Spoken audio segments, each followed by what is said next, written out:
hukom sa ginibong drug bypass operation. Triple o 4 na doble ang bihikulo na gruso sa siyudad kang Naga. Mas complain ng police station kang Naga City Police Office. Newsbreak.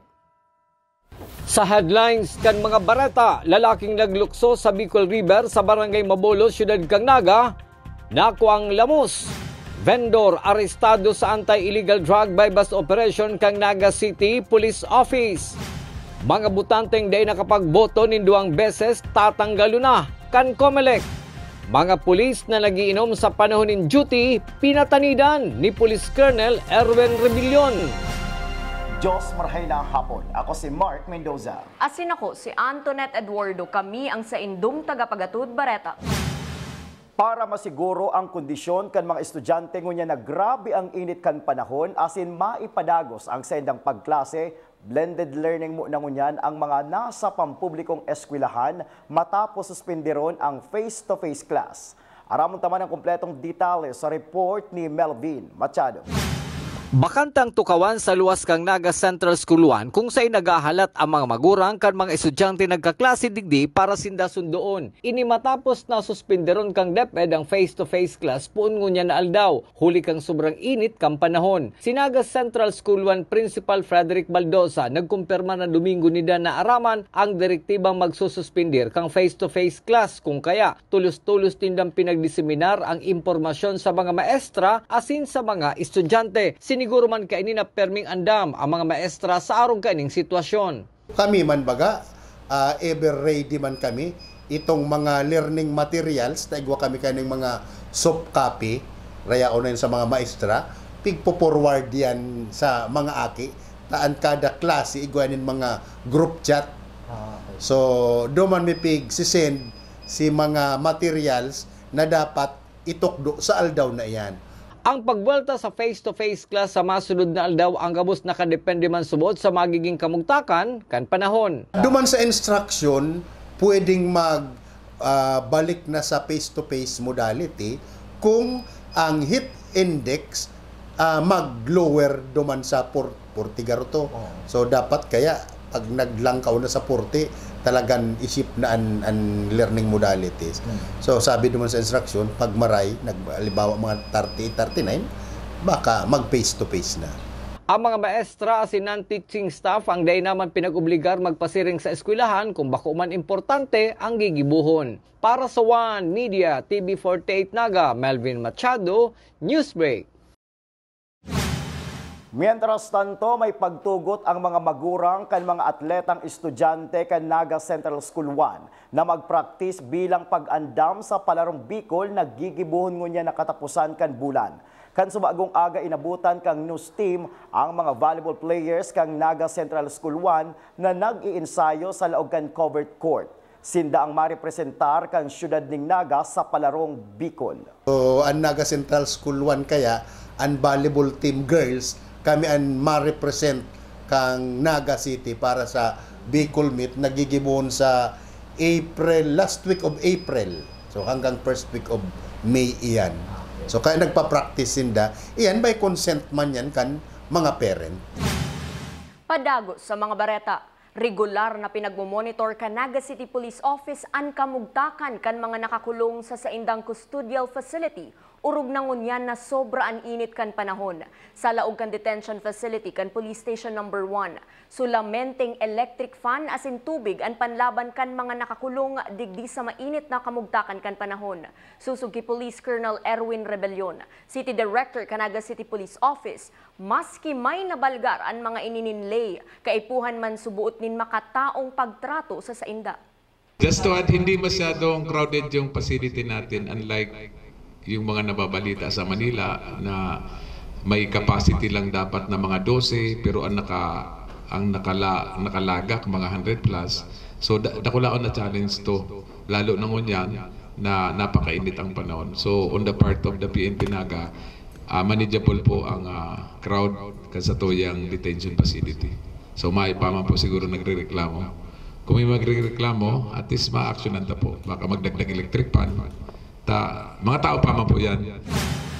Sa iba pang bareta, Limitado pa lang ang bilang nin water dispenser na mahihiling sa luwas kan mga opisina sa City Hall na isinugong ibugtak bilang hydration station, ngunya na mainit ang kamugtakan kan panahon. Kabali sa mahihilingan in water dispenser iyo an Office of the Mayor. An iba mayo pa. Susug sa report, nasa proseso pa sa nasubuot nin pagbakal kan mga kakaipuhanon sa pagbugtak nin hydration station. Sa iba pang bareta, pinatanida ni Police Colonel Erwin Rebelion, City Director kang Naga City Police Office ang sa iyang mga tauhan na dai mag-irinom kung yaon sa saindang duty.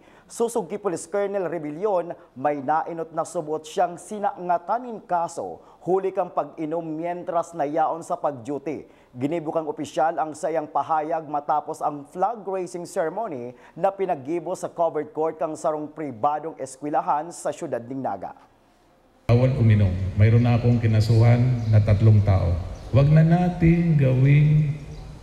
nating bisyuhan yung 24 hours na duty natin besides tumba-tumba. Pag duty. Mawawala yung kagitingan natin kung ang duty nyo sinasamahan ng inom. Okay?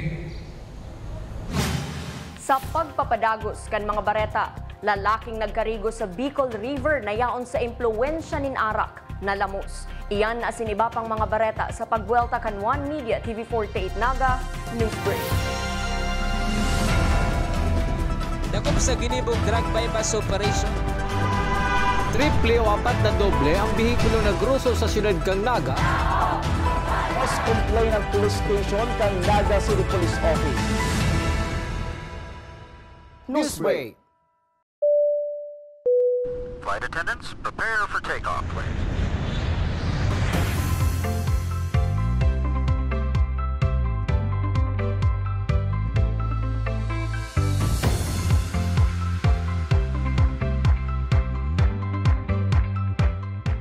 Slip life vest over your head.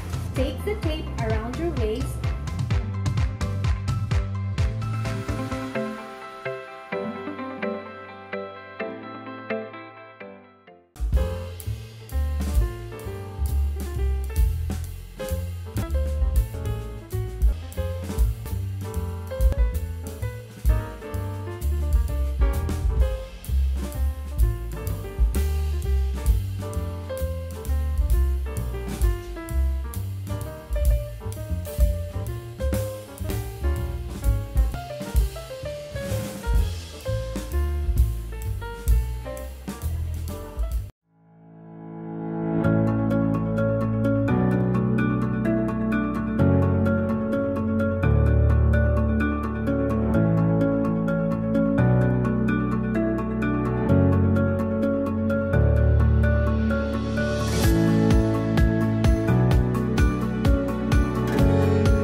Converge is a world-class ICT company with the most resilient and superior fiber optic service in the Philippines that continues to delight millions of its users in the consumer space while serving a growing number of business clients in the SME, enterprise, and wholesale segment. Converge Business. Strength. Resiliency. Results.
me po, ang pinakamasayang part ng pagiging marching band is yung pag may tugtugan po kami na magkakasama kaming lahat and yung parang banding namin ng mga kabandak. And yung sa challenges naman po is yung sa pag-manage po ng time. Especially po nung sa Peña Francia. Kasi po, syempre, araw-araw po yung practice namin. Kaya po, parang yung mga gawain na lang po sa bahay is sinisingit ko na lang po. Nakatulong po ito sa akin, especially sa pag-build ng confidence ko. Kasi nung bata po talaga ako is like mahiyaan po ako.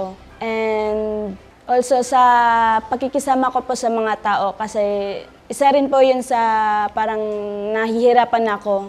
Nagpapasalamat po ako sa mga sumusuporta po sa amin at yung mga walang sawang nagsusuporta, especially yung mga estudyante at mga teachers sa amin po. Wala kami rito kung wala po kayo. Inyong abangan po ang aming ipipresent na performance sa darating na competition po kung saan makikita nyo ang galing at unity ng aming banda. Karamihan naman po sa mga schools ay syempre ang practice. And sa pag-practice po, meron po kaming mga struggles, may mga hindrances unang-una dahil sa mga shifting ng classes. Kaya nagkakaroon ng limited lang ang pag-practice namin sa school kasi maliit lang ang school namin.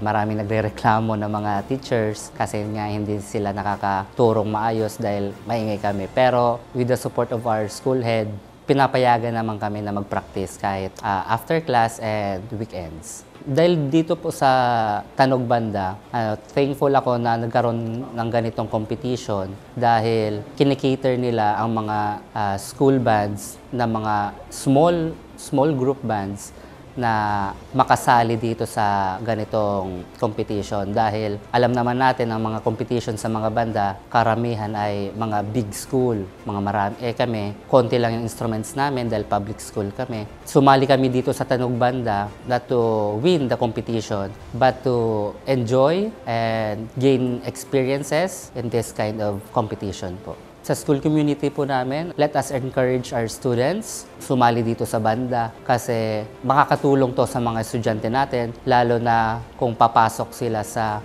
colleges, malaking tulong na po ito sa kanila. And sana, suportahan palalo ang ganitong mga competitions and ganitong pagsali sa mga banda po.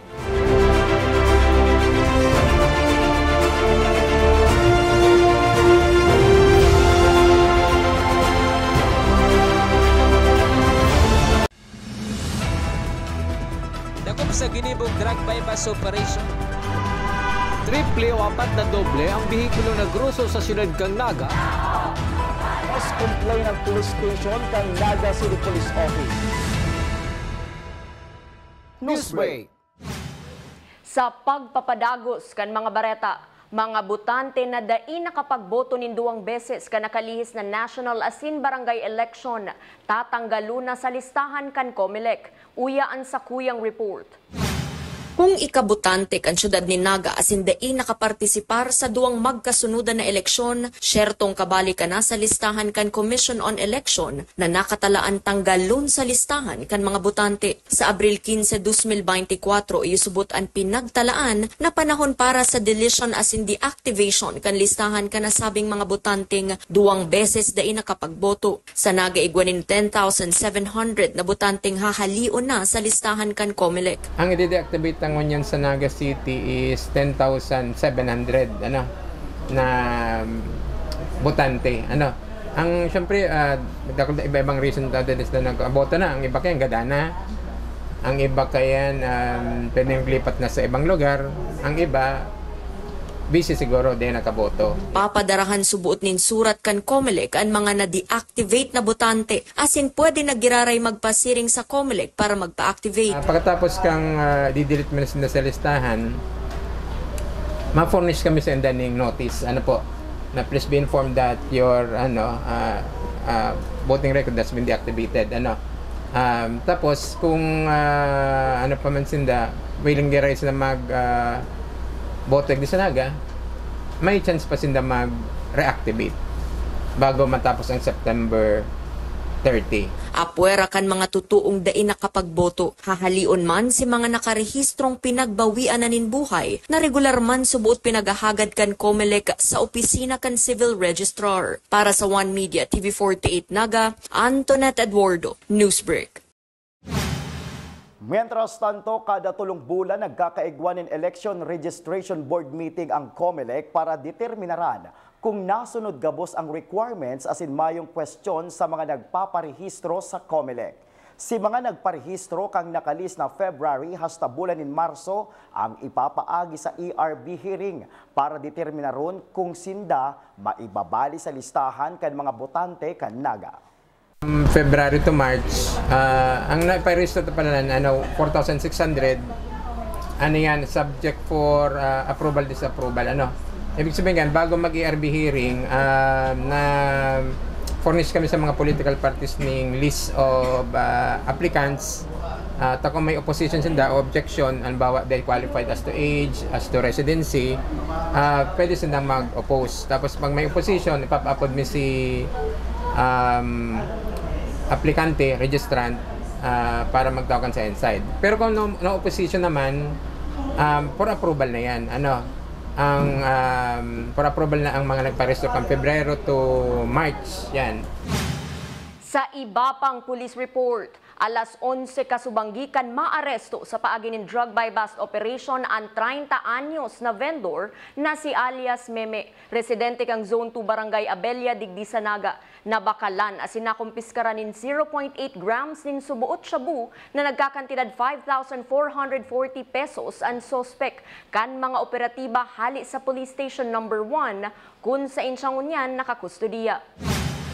Sa iba pang police report, mayo na nimbuhay kan madiskubre ang 28 anyos na si Maverick Abeza, tricycle driver, residente kan Barangay Mabolo, Syudad ng Naga, na naglukso sa Bicol River mientras nayaon sa impluensya nin Arak. Pasado alas 5 nin hapon kang nakalis na Sabado. Kan suugma kan madiskubre ang bangkay kaini kasabay na pinag-aatong kan mga water lilies sa salog. Padagos sa mga bareta, 22 na barangay na sakop kan Feeder 21 asin Feeder 22 sa Banwaan kan Pili, Camarines Sur, asin 8 barangay siring man sa rungsona sa Minalaba, Camarines Sur an halawig na makakamati na mayong supply nin kuryente sa agang Martes. Alas 6 nin aga abot alas 6 nin banggi, mawawara ang supply kan kuryente hali sa NGCP para sa gigibuhon na preventive and corrective maintenance kung sain apektado ang Naga, Lagunoy 69 kV line. Asin nga ng mga bidang baretang nakalap kan mas pinakusog na puwersa kan One Media TV48 Naga News and Bicol Affairs. Day malingaw na i-follow ang samayang official Facebook fanpage One Media TV48 Naga. Ako po si Mark Mendoza. Padagos kaming mahatudnin mga baretang garantisadong nangingenot asin napapanahon. I-hit ang subscribe button sa samuyang official YouTube channel One Media TV48 Naga, tanganing updated kita sa mga bareta asin istoryang bida. An Bicolano. Ako si Antoinette Eduardo asin ini an One Media TV48 Naga Newsbreak. Dakop sa ginibong drug bypass operation. Triple o 4 na doble ang bihikulo na gruso sa siyudad kang Naga. Mas complain ang police station kang Naga City Police Office. Newsbreak.